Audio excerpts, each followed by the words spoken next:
Hey guys, कैसे हैं आप लोग। स्वागत है आपका मेरे यूट्यूब चैनल पे। मैं हूं गौरव और आप देख रहे हैं मेरा YouTube channel BMS medico. Guys, आज की वीडियो है जो एनाटॉमी के लेक्चर के ऊपर बेस्ड होने वाली है, जैसे कि आपने थंबनेल देख लिया होगा। पर उससे पहले अगर आपसे एक रिक्वेस्ट है कि नए हैं चैनल पर तो प्लीज़ सब्सक्राइब करें, वीडियो को लाइक कर दें। एक लाइक तो बनता है यार, इतनी मेहनत करता हूँ हम लोगों के लिए।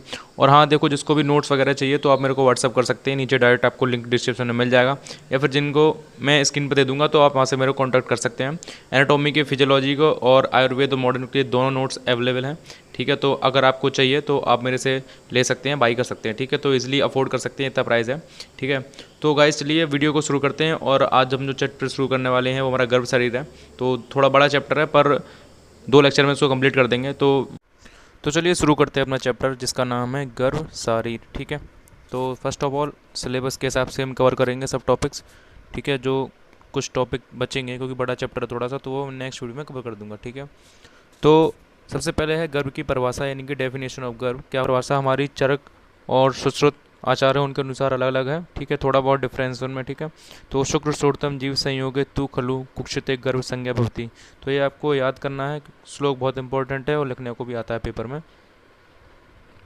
शुक्र यानी कि स्पर्म, सोड़त यानी कि ओवम, जीव यानी संयोग, यानी कि इन दोनों के संयोग से हमारा जो गर्भ का निर्माण होता है। ठीक है, तो इसी में ये नीचे लिखा हुआ है, पुरुष शुक्र और स्त्री सोड़त के गर्भाशय में संयोग होने पर जब आत्मा प्रवेश करती है तभी मनुष्य शरीर की उत्पत्ति होती है, जिसको हम गर्भ कहते हैं। ठीक है, और आयुर्वेद के अनुसार जो हमारी गर्भ की निर्मित है वो 5 बातें बताई गई है। तो इसके बाद आती हैं सुश्रुत, सारी स्थान के अनुसार हमारी परिभाषा। ये आपको श्लोक याद रखना है, बहुत ही इंपॉर्टेंट है, पिछली बार भी मैं लेक्चर में बता चुका हूँ। शुक्र श्रोतम गर्भाशस्त आत्म प्रकृति विकार समूर्ता गर्भ इति उच्यते, यानी कि वही चीज़ है कि शुक्र और श्रोत के गर्भाशय में आत्मा प्रकृति और जो विकार हैं उनके संयोग होने से जो है गर्भ का निर्माण होता है। उसके बाद है तम चेतनावस्था वायु विवर्जति तेज एन पचति आप्रेदयंती पृथ्वी संहति आकाश विवर्धति सा यदा हस्तपाद जीवा घ्राण कर्ण नितंबादि रंगे रूपे तदा शरीर इति संज्ञा लप्त। ठीक है, तो जब उसमें चेतना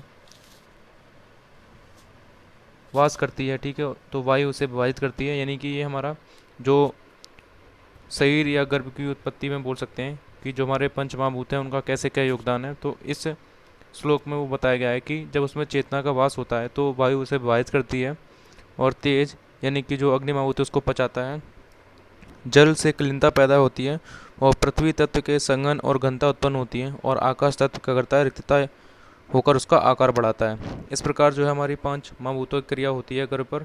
ठीक है, इसके बाद उसके हाथ पैर जीवा जो भी उसके ऑर्गन्स हैं बॉडी के वो बन जाते हैं, और उसे हम शरीर कहते हैं। तो यही इस श्लोक में बताया गया है। तो होप आपको ये क्लियर हो गया होगा। चलिए अब नेक्स्ट टॉपिक को मूव करते हैं। हमारा नेक्स्ट टॉपिक है शुक्र यानी कि स्पर्म। ठीक है, तो आयुर्वेद में क्या क्या बताया गया इसके बारे में, तो इस बारे में हम जानेंगे। तो सबसे पहले पर्याय, यानी कि हम शुक्र को क्या और बोल सकते हैं, तो वीर भी बोलते हैं उसको, रेतस भी बोलते हैं, सोम भी बोलते हैं, और सीमन, यानी कि इंग्लिश में पता ही है आपको। ठीक है, इसके बाद की उत्पत्ति कैसे होती है, तो आपको पता होगा कि जो हमारे सप्त धातु होती हैं उनके जब रस से रक्त बनता है, फिर मांस बनता है, फिर मेद बनता है। ठीक है, फिर मज्जा बनती है, फिर उससे सूर्य की उत्पत्ति होती है। तो यहीं पर लिखा है कि रस से रक्त, रक्त से मांस, मांस से मेद, ऐसे ही करके जो सप्त धातुएं होती हैं, यानी कि 6 धातुओं के बाद जो हमारी मज्जा से सूर्य की उत्पत्ति होती है, और ये शरीर की सप्तम धातु है। ठीक है, तो क्रिया शरीर में आप इसको पढ़ेंगे। इसका स्वरूप कैसा बताया गया है कि इसका स्वरूप कैसा होता है, तो देखिए इसका स्वरूप यानी कि जल महाभूत से ये निर्मित होता है, इसलिए हम उसको सोम बोलते हैं, इसका पर्याय है। यानी कि जल महाभूत की इसमें प्रधानता ज़्यादा होती है। ठीक है, और आपको पता होगा कि जिस सभी चीज़ें जो 5 भौतिक होती हैं, पर जिस महाभूत की जिसमें अधिकता ज़्यादा होती है तो उसी के नाम से उसको बुलाया जाता है। ठीक है, तो मैथुन क्रिया में यानी कि सेक्सुअल इंटरकोर्स के टाइम प्रसवोत्पत्ति के कारण संपूर्ण शरीर से निचोड़कर मूत्रपिंड द्वारा शुक्र बाहर निकलता है। यानी कि जब सेक्सुअल इंटरकोर्स होता है कि तो उसके दौरान जब एक टाइम ऐसा आता है कि जब स्पर्म निकलता है बाहर, तो मूत्रपिंड यानी कि हमारा जो पेनिस है उसके द्वारा बताया गया है कि ये हमारा शुक्र जो है बाहर निकलता है। ठीक है, अब इसके शुद्ध शुक्र के लक्षण बहुत ज़्यादा इंपॉर्टेंट है, ये बहुत ही ज़्यादा आते हैं पेपर में भी, और आप इसको याद कर लीजिएगा। ठीक है, चलो अगर आपको नहीं याद हो रहा है तो आप इसके जो डायरेक्ट हैं लक्षण वो भी याद कर सकते हैं। तो ठीक है, स्फुटावम द्रवम स्निग्धम मधुरम मधुगंधी चा शुक्रम इक्षांति केचितु तेल शोधनवम तथा। ठीक है, इसका मतलब कि जो हमारा शुक्र होता है वो स्फटिक यानी कि हमारी फिटकरी होती है उसके समान, श्वेत वर्ण यानी कि सफ़ेद, द्रव यानी कि पतला, स्निग्ध मधुर रस वाला एवं मधु के समान गंध वाला होता है। ठीक है, इसको थोड़ा शॉर्ट में करके लिख दिया है कि वर्ड यानी कि उसका कलर कैसा होता है, स्फटिक के समान सफ़ेद। स्वर स्पर्श कैसा होता है, हमारा द्रव होता है और स्निग्ध होता है। रस हमारा मधुर रस होता है और गंध हमारी जो है मधु के समान होती है। ठीक है, यानी कि शहद के समान।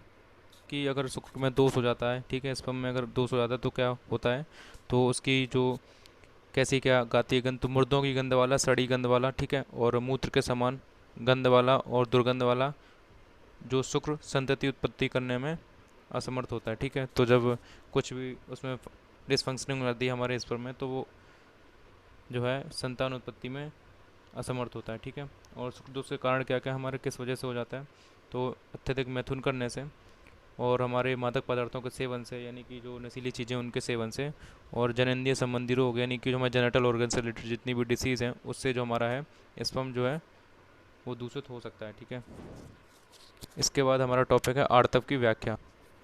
आर्तव यहाँ पे एक्सप्लेनेशन किया गया ओवम का। ठीक है, ऐसे ही जैसे हमने शुक्र के पर्याय लिखे थे तो उसके भी पर्याय होते हैं रज, रसजम, रसजम और आर्तव सोड़त। ठीक है, इसकी उत्पत्ति कैसे बताई गई है, जैसे स्त्री के शरीर में रस धातु से ही रज नामक धातु की उत्पत्ति होती है। ठीक है, जो कि रक्तवर्ण की होती है। तो जो हमारे फीमेल बॉडी में यहाँ पर रस धातु से ही रज यानी कि ओवम नामक उपधातु बनती है। ठीक है, तो उससे ही हमारा जो रक्तवर्ण की होती है, परंतु रक्त धातु से अलग होती है, उसके जैसी होती है परंतु वो नहीं होती। ठीक है, और रस धातु से उत्पन्न होने के कारण उसको हम रसज कहते हैं। और स्त्री शरीर में प्रत्येक माह में ऋतुकाल में जो उत्पन्न होता है आर्तव कहलाता है। ठीक है, मेंस्ट्रुएशन साइकिल की बात हो रही है यहाँ पे। तो इसके बाद इसका स्वरूप है, जैसे वहाँ पर शुद्ध शुक्र का स्वरूप था ऐसे ही यहाँ पर इसका भी स्वरूप है। तो उसमें अग्नि में आहूत प्रदान होता है। पीरियड स्प्लिट के बारे में, ठीक है, तो आर्तव शोणित वह रक्त है जो स्त्री के योनि मार्ग में प्रति मास स्रावित होता है। यह रक्त उस समय निकलता है जब ये स्त्री यौवनावस्था की अवस्था में पहुंच जाती है, तो उसे रजोदर्शन कहते हैं। ठीक है, आपको पता ही होगा कि जब, ठीक है, तो जब लड़कियां यंग एज में पहुंचती हैं तो उनको पीरियड शुरू हो जाते हैं। तो यहीं पर उसका जो है एक्सप्लेनेशन दिया गया है, उस चीज़ को बताया गया है कि क्या चीज़ होती है वो, तो यहाँ पर उसका एक्सप्लेनेशन बताया गया है। ठीक है, जो फर्स्ट मेंस्ट्रुएशन होता है, ठीक है, उसको हम मीन आर्ट्स बोलते हैं, तो यही यहाँ पर बताया गया है। तो अगर आपको ये नोट चाहिए तो आप मेरे को व्हाट्सअप कर सकते हैं। ठीक है, 99 रुपीज़ इनकी कॉस्ट है ओनली। तो इसके बाद है शुद्ध आर्तव के लक्षण। आप चाहे तो श्लोक याद कर सकते हैं, अदरवाइज आप इसको ऐसे ही याद कर लीजिए। तो मैंने श्लोक याद नहीं करा था, तो आप ऐसे ही इसको याद कर लीजिए क्योंकि याद नहीं रहता है श्लोक वगैरह ज़्यादा। तो ये हमारा जो शुद्ध आर्तव होता है, ठीक है, वो खरगोश के जो ब्लड होता है उसके तरह लाल होता है। ठीक है, लाक्षारस जैसे दिखने वाला, और जिसको धोने पर कपड़े पर धब्बा नहीं रहता है। ठीक है, और आर्तव से भींगा हुआ कपड़ा धोने पर साफ़ हो जाता है, वही आर्तव हमारा शुद्ध अच्छा माना जाता है। ठीक है, तो हमारे ऐसे बताया है कि कैसे कलर का होता है और कौन सी चीज़, मतलब कि कैसे हम उसको शुद्ध मान सकते हैं। अगर वो कपड़े में भींगा हुआ है, छूट जाए अगर धोने से, तो हमारा वो शुद्ध माना जाता है। ठीक है, इसके बाद हमारा है गर्भाधान यानी कि फर्टिलाइजेशन। आप सबको पता ही होगा, आपने पढ़ा होगा, गर्भाधान का अर्थ होता है गर्भवती होना या फिर स्त्री के शरीर में गर्भ का धारण होना। ठीक है, तो हमने पहले ऑलरेडी इसको पढ़ चुके हैं, इसको हम नहीं करेंगे एक्सप्लेन। इसके बाद हमारा टॉपिक आता है हमारा बीज। तो यहाँ पर जो बीज है, ठीक है, वो कंपेयर हमारे किए गए हैं स्पर्म और ओवम से। ठीक है, तो पुरुष बीज है, स्त्री बीज, इन दोनों के मिलने से ही जो गर्भ का निर्माण होता है। ठीक है, तो इन्होंने कंपेयर किया है आचार्य सुश्रुत ने कि जैसे खेतों में हमें फसल को उगाने के लिए अनाज चाहिए होता है। ठीक है, और हमारे एक ऋतु चाहिए होती है, अच्छी ज़मीन चाहिए होता है, पानी चाहिए होता है, तो इसी को कंपेयर किया गया है। यहाँ पर आप देख सकते हैं जो अनुकूल ऋतु है उसको कंपेयर किया गया मेंस्ट्रुअल साइकिल से। अच्छी ज़मीन है उसको कंपेयर किया गया है क्षेत्र यानी कि यूट्रस से। जल को कंपेयर किया गया है अंबु से यानी कि न्यूट्रिशन से। और अनाज के बीज यानी कि स्पर्मेटोजोआ एंड ओवम।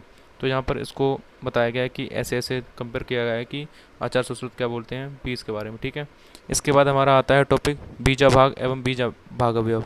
तो देखिए, जो हमारा जो बीज भाग होता है उसको हम न्यूक्लियस बोलते हैं, और जो बीज भाग के अवयव होते हैं क्रोमोसोम्स और जीन्स, उनको बोलते हैं। ठीक है, तो बताया गया यहाँ पर कि जो भी शुक्र और शोणित से होने वाली विकृतियाँ यानी कि डिसीज़ होती हैं, ठीक है, और जो हमारा जो कुछ भी होता है वो हमारा सब जीन्स के थ्रू होता है। ठीक है, न्यूक्लियस और क्रोमोसोम्स और जीन्स के थ्रू होता है।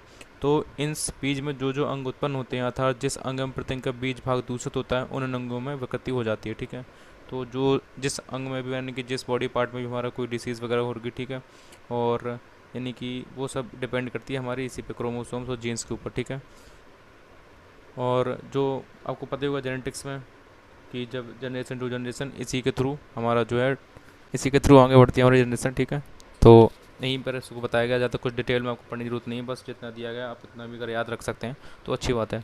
ठीक है, तो गाइस अब हमारा टॉपिक लिंग मिनिस्टर। ठीक है, तो यहाँ पर आपको आपने पढ़ा होगा कि कैसे पता कर सकते हैं हम कि जो होने वाला बच्चा है फीमेल है या फिर मेल है। तो इस चीज़ के बारे में आयुर्वेद में पहले ही बता रखा है। ठीक है, अगर किसी को बेबी अगर फीमेल चाहिए फिर मेल चाहिए तो कुछ यहाँ पर टिप्स बताई गई हैं। ठीक है, तो अब पता नहीं ये कारगर है क्या नहीं, पर जो बताया गया है वो आपको यहाँ पर मैं बता रहा हूँ।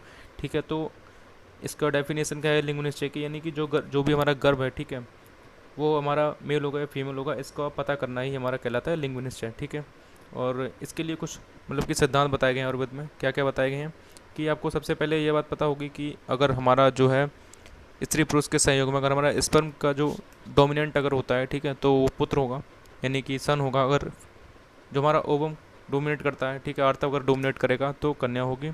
और अगर दोनों की समानता रहेगी तो फिर नपुंसक संतान होगी। ठीक है, ट्रांसजेंडर। इसके बाद सेकंड चीज़ ये बताई गई है कि जो हमारा पीरियड शुरू होते हैं जब फीमेल के, ठीक है, तो फर्स्ट के 3 डेज़ में बताया गया है कि आपको जो सेक्सुअल इंटरकोर्स नहीं करना चाहिए।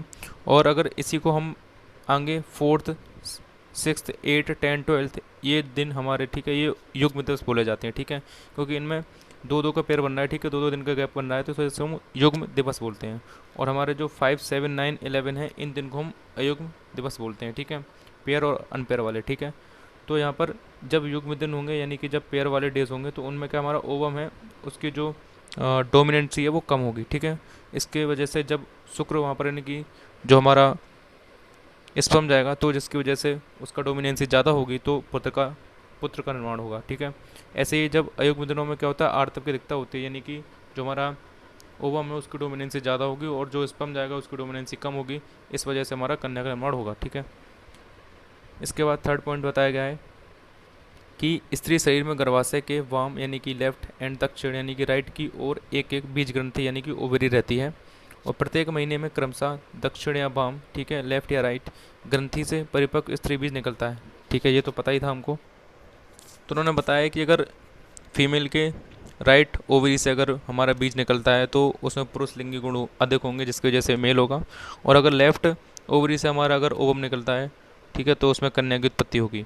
इसके बाद हमारा बताया गया है कि जिस गर्भिणी और कुछ मतलब कि सिम्टम्स बताए गए हैं कि यानी कि जिस प्रेग्नेंट लेडी के दाहिने स्तन में यानी कि राइट साइड के स्तन में अगर दुग्ध सर्वप्रथम उत्पन्न होगा तो यानी कि जिसकी दाहिनी कुक्ष यानी कि निपल बड़ी हो, ठीक है, सर्वप्रथम दाहिनी शाखा में स्फुरण हो, दाहिने पैर उठाकर चलती हो अधिकतर, जिसमें पुरुषवाचक नाम की वस्तुओं के दोहर दो। ठीक है, जिसमें पुरुषवाचक नाम के मतलब कि ज़्यादा अट्रैक्शन हो उनको। ठीक है, तो जो स्त्री स्वप्न में भी आम कमल आदि जो चीज़ें देखती है, ठीक है, पुरुषवाचक वस्तुएं देखती है और जिसका मुख जो है प्रसन्न और कांतिमान दिखता हो, ऐसी स्त्री का बताया गया है शास्त्रों में कि वो हमारी स्त्री जो है पुरुष को जन्म देगी और इसके अपोजिट में जो भी क्रियाएं होंगी वह स्त्री को जन्म देंगी। ठीक है।